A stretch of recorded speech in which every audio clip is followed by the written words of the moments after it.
दोस्तों, एक बहुत ही बड़ी ख़बर, बहुत ही अफ़सोसनाक और ग़मनाक ख़बर दिल्ली से निकल कर आ रही है कि दिल्ली के अंदर एक नेता हैं कि जिनका नाम महावीर प्रसाद बताया जा रहा है। उन्होंने एक बहुत ही ख़तरनाक, बहुत ही बड़ा बयान दिया है।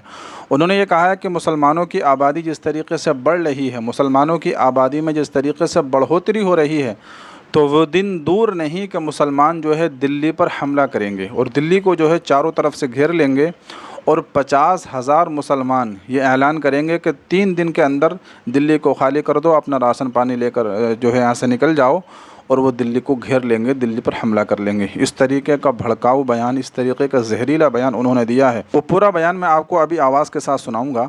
और उन्होंने ये भी कहा है कि जो बांग्लादेश का एग्ज़ाम्पल, बांग्लादेश की मिसाल हमारे सामने है। जिस तरीके से बांग्लादेश का हाल हुआ, इसी तरीके से जो है यहाँ का भी हाल होगा। इस तरीके से उन्होंने जहरीला बयान दिया है।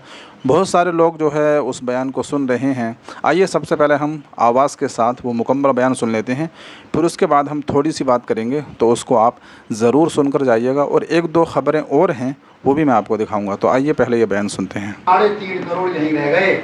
आज 77-78 साल के बाद सोच सकते हैं उनकी आबादी कितनी है?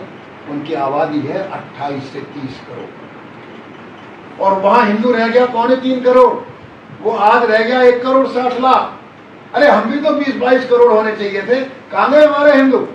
सुधीर चौधरी ने 8 करोड़ मुसलमान देश तोड़ सकते थे, तो अब वो 28 से 30 करोड़ हैं।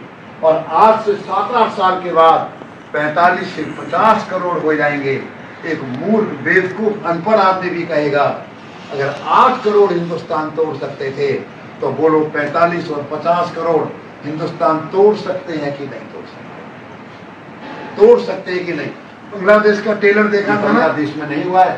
ये भारत को चेतावनी दी गई है, तुम्हारे देश में आने वाले समय में क्या होगा, कोई नहीं रोक पाएगा इसको। बांग्लादेश की घटना में को समझ लीजिए। एक दिन वो कहेंगे नाराए तकदीर, अल्लाह अकबर, 3 दिन का राशन पानी लेकर के दिल्ली को घेर लिया। 50 लाख मुसलमान आकर के दिल्ली को घेर लेंगे, सरकार ठप कर, कोई कुछ नहीं कर पाएगा। मुझे याद है, याद करो दोस्तों, देखा आपने कि किस तरीके से ये शख्स कितना जहरीला बयान दे रहा है। अब आप ज़रा गौर कीजिए कि हमारे मुल्क के अंदर जो दंगे फसाद होते हैं, हमारे मुल्क के अंदर जो माहौल ख़राब होता है, तो माहौल ख़राब करने में सबसे बड़ा अहम किरदार इन जैसे लोगों का ही होता है। जो आम लोग होते हैं बेचारे, उनको तो कुछ नहीं पता होता। इन्हीं के बयान सुनकर, इन्हीं के वीडियोस देखकर जो है ये छोटे मोटे बेचारे लोग इस तरह के दंगे फसाद करते हैं। ख़ुद भी मारे जाते हैं, दूसरे भी मारे जाते हैं, ख़ुद का भी नुकसान होता है, अपने मुल्क का भी नुकसान करते हैं, अपने परिवार का भी नुकसान करते हैं। ये सारी बातें हमने आपको पहले भी बताई थी। तो इसलिए ऐसे लोगों पर बिल्कुल कार्रवाई होना चाहिए। अब ज़रा आप सोचिए कि मुफ्ती सलमान अज़हरी ने सिर्फ़ एक जुमला ही तो कहा था, तो उसकी वजह से उनको 9-10 महीने जेल में रहना पड़ा, जेल काटनी पड़ी। और ये इस तरह के जो जहरीले लोग होते हैं, आए दिन इस तरह के बयानात देते रहते हैं, लेकिन इनके ऊपर किसी तरह की कोई कार्रवाई नहीं होती, इनके लिए कोई सज़ा का ऐलान नहीं होता, और इस तरह के ये बयानात जो है जारी करते रहते हैं और लोगों को भड़काते रहते हैं। तो बहरहाल आप इस सिलसिले में क्या कहना चाहेंगे, कमेंट बॉक्स में अपनी राय का इजहार ज़रूर कीजिएगा। अब आइए हम आपको एक दूसरी ख़बर दिखाते हैं। यह ख़बर शायद हैदराबाद की बताई जा रही है कि किसी घर में या किसी दुकान में एक मौलाना साहब, एक इमाम साहब और कुछ बच्चे कुरान ख़वानी करने के लिए या किसी घर में दुआ करने के लिए आए हुए थे। तो वहाँ पर जब कुछ लोगों ने, कुछ हिंदू लोगों ने, गैर मुस्लिमों ने उनको देखा, तो वहाँ पर एक वीडियो बनाया और वीडियो में जो है ये कहते हुए नज़र आ रहे हैं कि यहाँ पर आप कैसे आए हैं, यहाँ पर आइंदा मत आना, और यहाँ पर ये सब नहीं चलेगा। और उस घर वाले को भी बता देना कि अगर वो ऐसा करेगा तो हम यहाँ से उसको निकाल देंगे, यहाँ पर उसको रहने हम नहीं देंगे। इस तरह की बातें जो है वो शख्स वीडियो के अंदर कर रहा है। आइए वो वीडियो मुकम्मल आप आवाज़ के साथ सुनिए। कहाँ रह रहे आप? हाँ? इधर एक मुस्लिम बस्ती नहीं होता वो नीचे आओ, बुलाओ उनको, बुलाओ। कौन है? नीचे आओ बोला ना। नहीं वो असल में सही बात है, बुलाओ। पहचान लिए ना, तो थोड़ा सा दुआ के लिए नहीं वो सब नहीं करना। सही है भैया, उसको नीचे बुलाओ। बुला लेते आपके ओनर को फोन अभी परसों गया, नहीं वो मालूम आप गलत नहीं सोच रहे नहीं। परसों पुलिस वाला इंफॉर्मेशन करके गए, सो इंक्वायरी करके ते कौन भी लोग नया लोग कौन भी हमें है समझ इमीडिएटली में इंफॉर्मेशन दो। अरे ये नहीं डालना को दमाली में बिल्डिंग का मतलब मुस्लिम और जमात आप गलत नहीं सोचना। नहीं नहीं, मैं यहीं रहता हूँ। माँ काली मंदिर है, वहीं रहता है ना रमेश नंबर दा ठीक हूँ। अभी मैं बोला खाली दुआ करके निकल जाऊँ। और साहब नहीं करना भाई यहाँ पे तुम क्या तो भी समझे नहीं तो उसको भी करने लगा देते तो चले जाते ठीक हो नहीं चाहिए ना। तो दोस्तों देखा आपने कि किस तरीके से शख्स जहरीली बातें कर रहा है कि किसी के घर में जाकर कुरान पढ़ना, दुआ करना, क्या इसके लिए परमिशन लेनी पड़ेगी, क्या इसके लिए जो है किसी से मालूम करना पड़ेगा। और ये इस तरह के लोग जो है नफ़रत क्यों फैला रहे हैं, क्यों मुसलमानों को डरा रहे हैं और क्यों धमका रहे हैं, आखिर इसकी क्या वजह है।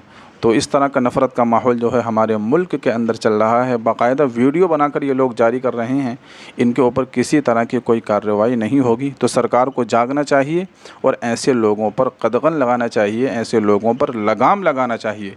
यही लोग जो है हमारे मुल्क को, हमारे मुल्क के माहौल को ख़राब करने की कोशिश करते हैं और हमारे मुल्क को आग में झोंकने की कोशिश करते हैं और हमारे मुल्क को जो है कमज़ोर करते हैं। तो इस ख़बर पर आप क्या कहेंगे, आपकी क्या राय है, कमेंट बॉक्स में अपनी राय का इजहार ज़रूर कीजिएगा। अब आइए हम आपको एक और छोटा सा वीडियो दिखाते हैं और ये वीडियो किसी और का नहीं है, मुसलमानों ही का है। मुसलमानों ही की जो है बदनसीबी, मुसलमानों ही की जो है कमबख्ती और मुसलमानों ही की जो है दीन से दूरी, ईमान से दूरी और मुसलमानों ही की कुरान से दूरी, सुन्नत से दूरी इस वीडियो के अंदर आपको देखने को मिल जाएगी। ये वीडियो जो है गाज़ियाबाद का बताया जा रहा है। गाज़ियाबाद के अंदर किसी होटल में शादी हो रही थी और उसी शादी के अंदर निकाह हो रहा था। तो निकाह के बाद जैसा कि आप जानते हैं कि छुआरे वगैरह तकसीम होते हैं, तो छुआरे तकसीम करने में जो शख्स छुआरे तकसीम कर रहा था, बांट रहा था, तो हो सकता है कुछ लोगों को छुआरे न मिल पाए हों। तो जिन लोगों को छुआरे नहीं मिल पाए उन लोगों ने जो है मारना पीटना शुरू कर दिया, लड़ाई झगड़ा शुरू कर दिया और नौबत यहाँ तक आई कि लात और घूंसे चलने लगे और वो जो कुर्सियाँ वहाँ पर रखी हुई थी, कुर्सी उठाकर एक दूसरे के ऊपर मारने लगे। तो आइए ये मुझे मुकम्मल वीडियो आवाज़ के साथ आप सुनिए। वीडियो आगे पुलिस वाले जाए, पुलिस आगे पुलिस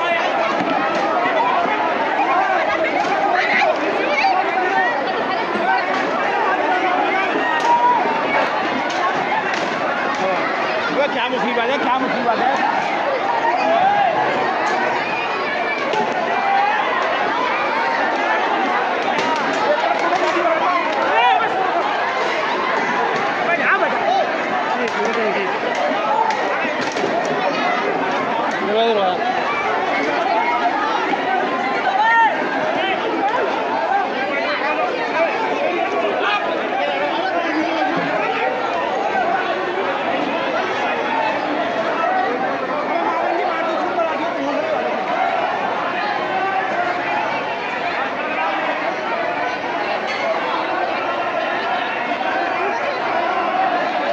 तो देखा आपने कि किस तरीके से ये लोग एक दो छुआरे न मिलने पर मारपीट पे उतर आए, कुर्सियाँ उठा लीं, कुर्सियाँ एक दूसरे को मारने लगे।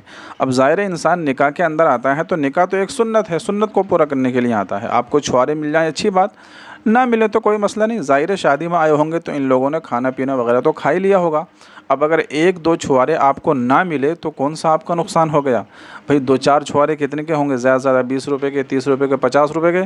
तो 20-30 रुपये के ऊपर इन लोगों ने जो है लड़ाई करना शुरू कर दी और उस लड़ाई के अंदर कुर्सियाँ एक दूसरे को मारने लगे। ज़ाहिर है कि कुर्सियाँ टूटी होंगी, कितना बड़ा नुकसान हुआ होगा। एक कुर्सी 250-300 रुपये की आती है, तो उस टेंट वाले का कितना नुकसान हुआ। टेंट वाले का नहीं बल्कि जिसने जो है शादी की होगी अपनी बेटे की या अपने बेटे की, तो उसने जो है ये कुर्सियाँ किराए पर मंगाई होंगी, तो उसका कितना बड़ा नुकसान हो गया। हज़ारों का उसका नुकसान हो गया होगा 20-30 रुपये के ऊपर। तो मुसलमानों का ये हाल है। और ये सारे का सारा क्यों है, ये सारे का सारा तालीम न होने की वजह से, एजुकेशन न होने की वजह से और जो है पढ़ाई लिखाई ना होने की वजह से जो है ये हाल है। अगर ये लोग पढ़े लिखे होते, तालीम याफ्ता होते, तो यकीनन ये इस तरह की हरकतें बिल्कुल नहीं करते। तो जहालत की इंतहा यहाँ तक आ चुकी है कि ज़रा सी बात को लेकर जो है लड़ाई करने लगते हैं और फिर इतना बड़ा जो है नुकसान हो जाता है। तो बहरहाल समझने की ज़रूरत है। ये 2-3 ख़बरें थीं, तो हमने आपको दिखाई। आप इन खबरों के बारे में क्या कहना चाहेंगे, आपकी क्या राय है? कमेंट में अपनी राय का इजहार ज़रूर कीजिएगा और वीडियो को लाइक ज़रूर कर दीजिएगा। लाइक आप लोग नहीं करते हैं, देख तो लेते हैं लेकिन लाइक नहीं करते हैं। लाइक करने में आपका क्या जाता है, कौन सा नुकसान हो जाता है? आपका तो कोई पैसे नहीं जाते।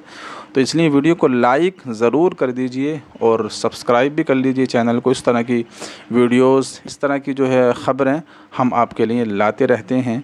तो चैनल को ज़रूर सब्सक्राइब कर लीजिए और इस वीडियो को ज़्यादा से ज़्यादा शेयर कीजिए और अपनी राय का इजहार कमेंट में ज़रूर कीजिए। अस्सलामु अलैकुम व रहमतुल्लाह।